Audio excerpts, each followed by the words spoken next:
Friends, I welcome you all for the online class of economics. Today we will be going to start the third chapter of statistics, that is organization of data. In this chapter, student, after learning the classification of data, we will be going to learn how to make the organization of data, how to organize data in such a way so that it can be useful for us. Organization of data. Students, after collecting the raw data, an investigator has to organize them in a proper manner, because raw data are not able to offer meaningful conclusion. Data to be organized before they are presented for final observation. Organization of data refers to the arrangement of figures and facts in such a form that comparison of the mass of similar data may be facilitated and further analysis may be possible. An important method of organization of data is to distribute this into different classes on the basis of their characteristic. The process is called classification of data. Classification of data, student, is the grouping of the related facts and figures into classes. Unorganized and shapeless data can neither be easily compared nor interpreted. The techniques of arranging the data in a different homogeneous group is known as classification. Homogeneous means like item, like height of the children, height of the women in one category, so that way it can be classified. It is known as homogeneous groups of data, where all the data category to one particular like item will be grouped under one headings. According to Spur and Smith, classification is the grouping of related facts into classes. According to L.R. Connor, classification is the process of arranging things either actually or notionally in groups or classes according to their resemblance and affinities, and gives expression to the unity of attributes that they may subsist among a diversity of individuals. According to Horace Secrest, they say classification is the process of arranging data into sequences and groups according to their common characteristics, of separating them into different but related parts. Characteristics of classification. When we talk, there are under classification, collected data divided into different groups. Homogeneous data are classified in one group. Data is classified on the basis of their features. The data become comparable. Objectives of classification. When we talk, the main objective of classification of data are as follows. Very first, to make this data simple and brief for the one to acknowledge. The main objective of classification is to condense the mass of data to make them easily understandable. For example, if there are 100 students in a class, then marks can be put in the following way. Very first, it is, you can see there, marks certain number of students out of 200. Like for example, 100 to 110, the students score, how many students score between 100 to 110, that is 40 students. 110 to 120, how many students score? 30. 120 to 130, raised to how many students score? 12. So that way we can examine the data and interpret with the data that how many students score how much marks. To bring out points of similarities and dissimilarities, classification reveals clearly the points of similarity and dissimilarity between the statistical data. For example, married and unmarried, employed and unemployed, passed and failed, etc. To facilitate comparison, if facilitate comparison, organized and shapeless data cannot be compared, it can be done with the help of classification of data. For example, the figures of weight of students of two classes are given below. Weights in kgs, class A, class B, 20 to 30 kg. How many students are there in class A? 5, whereas in class B 6. So class B students are more of weight 20 to 30. And when we see the a weight of 30 to 40 kg, 10 students are from class A and 10 B, 12 students. Class B, 12 students. 40 to 50 students, class A, 20 students are there. Class B, 21 students are there. 50 to 60, 18 students in class A and 20 to 50 students in class B. So this way we can see the data, we can compare the data in which like for example, from 50 to 60 kg, above 50 kg, the class A strength is more as compared to class B. Till that, class B strength is more than class A. Now we can make comparison of weight of students, scientific and critical arrangement. With the help of classification, data can be presented scientifically. For example, the number of students can be classified on the basis of their age and class. To reveal the basis of tabulation, classification provides basis for tabulation. Means for the preparation of tabular data, classification plays a very important role. As we classify the things and make the headings according to the tabular data can be presented. Now tabulation is possible without a classification. To bring out relationship, it provides the base on which we you can develop relationship between the facts and figures. Essentials of an ideal classification. What are the important features of having an ideal classification? The very first, homogeneity. The data which are included in a particular class should be homogeneous, like item. Heterogeneous data should not be taken in that very particular class. Clarity. The classification should be very simple, clear, and understandable. If there is an ambiguity in the classification, it will lose its usefulness. Stability. Stability is also an important essential characteristics of an ideal classification. The classification of data should not be subjected to change. If the stability of classification is lost, the purpose of data for which it has been done is defeated. Flexibility. The classification should be flexible but not rigid one. By flexibility we mean that with the change in circumstances, the classification should be changed. Diversification. An ideal classification should also possess the characteristics of diversification. By diversification we mean that each unit must be included in any class. If there is any unit which is not related to any class, it is included in miscellaneous headings. Investigation. An ideal classification should be according to the purpose of investigation. So these are the essential things what a classification must have. Homogeneity must be there, clarity must be there, stability, flexibility, diversification, and investigation related to the headings. Types of methods or basis of classification. Facts in one class differ from those of another class with respect to some characteristics called a basis of classification. The usual cases of classification are as follows. Very first, geographical condition. Second, chronological classification. Third, conditional classification. Fourth, qualitative classification, and the fifth, quantitative classification. When we talk about geographical classification, students, when the data is classified according to certain geographical conditions, locations, then such a classification is called geographical classification. When the students are grouped according to the colleges they belong, then it is geographical classification. When the quantity of wheat produced in different districts of a state is presented, we say that it is according to geographical classification. The example of geographical classification may be presented in the following manner. Production of wheat in India 2001. Name of the state. Production in crores MT. Uttar Pradesh 15.2, Punjab 11.2, Madhya Pradesh 6.0, Bihar 5.0, Haryana 4.8, other states 10.8, total 53.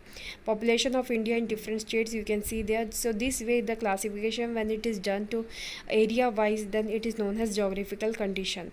Chronological condition is a period, student, when data classified with respect to different periods of time.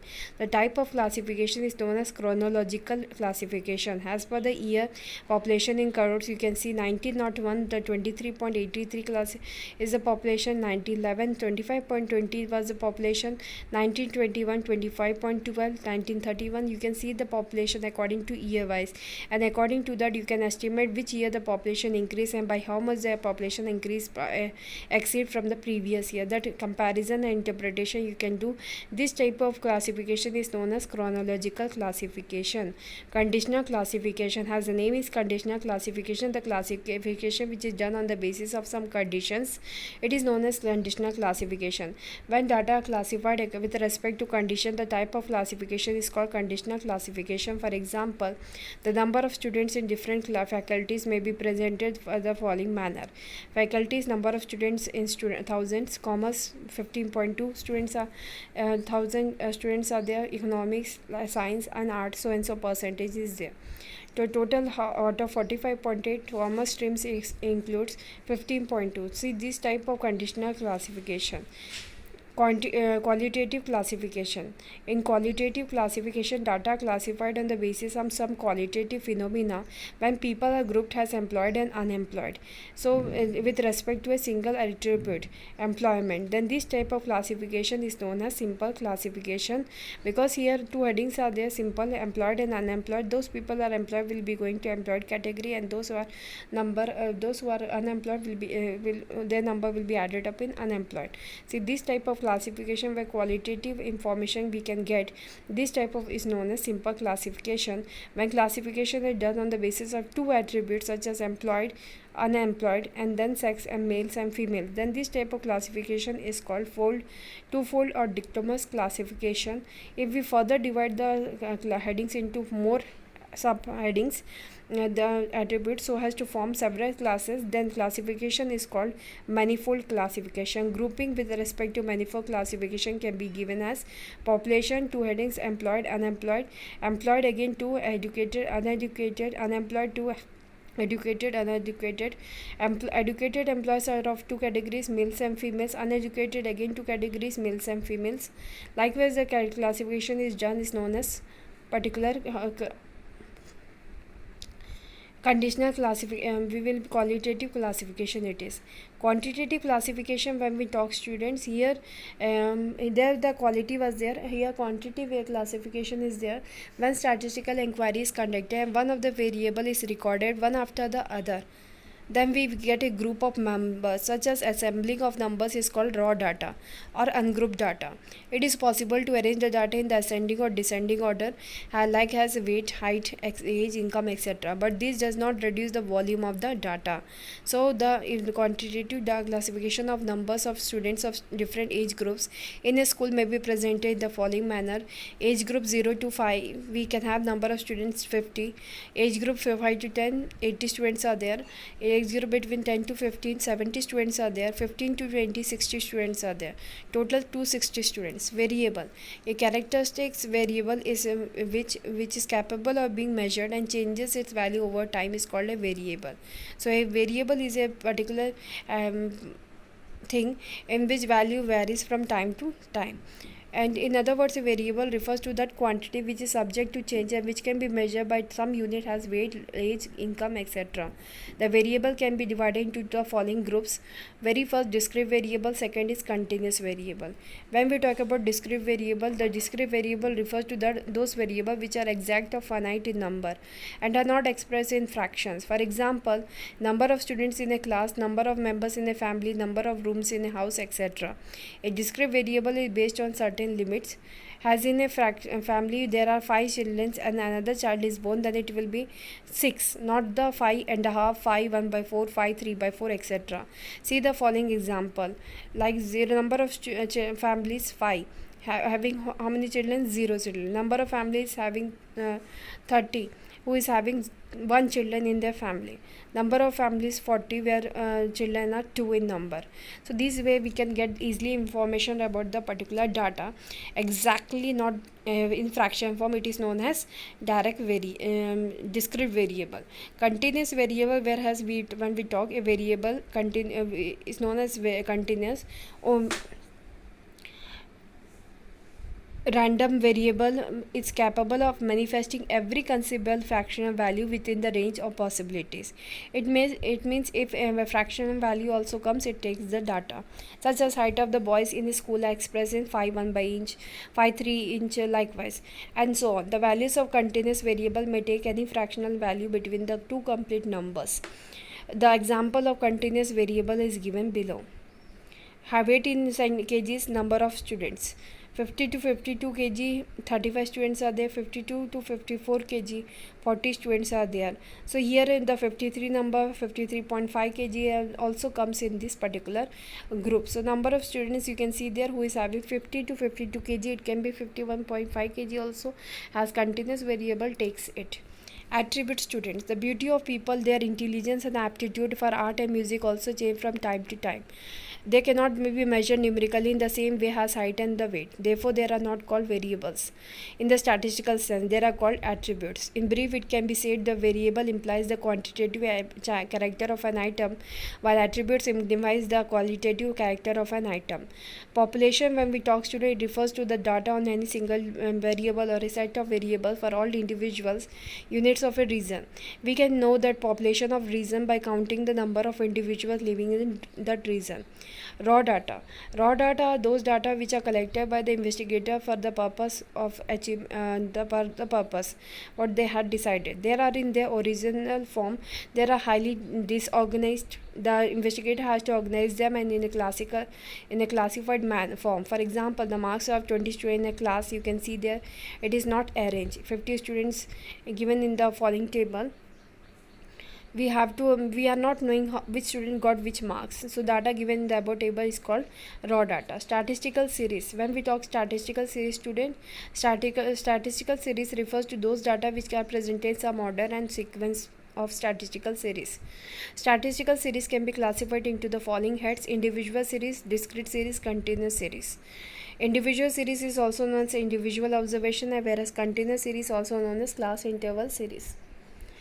First is called series without frequencies, while second and third are called frequency series. For details, see flowchart below. Types of series: inclusive, exclusive series.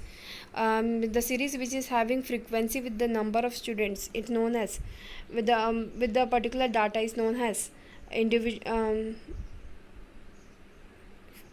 Discrete and continuous series. The series which is not having any frequency but the number of the students directly, it is known as individual series.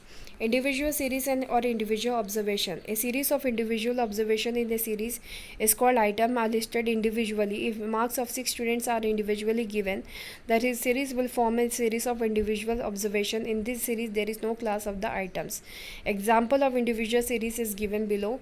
Serial number 1 2 3 and so on. Daily wages, one serial number 1 got 25, serial number 2 will got 30. This way only one data is presented in the tabular data, it is known as individual series. Array, the presentation of individual series either in ascending order or descending order is known as array.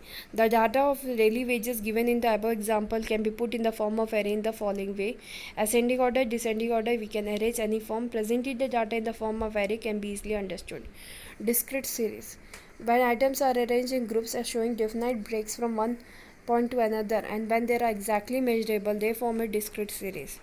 There is no class in such series. Marks out of 50 and how many students score, both the things are given in the tabular data. It is known as discrete series. Like for example, 20 marks out of 50, how many students score, 30 students are given.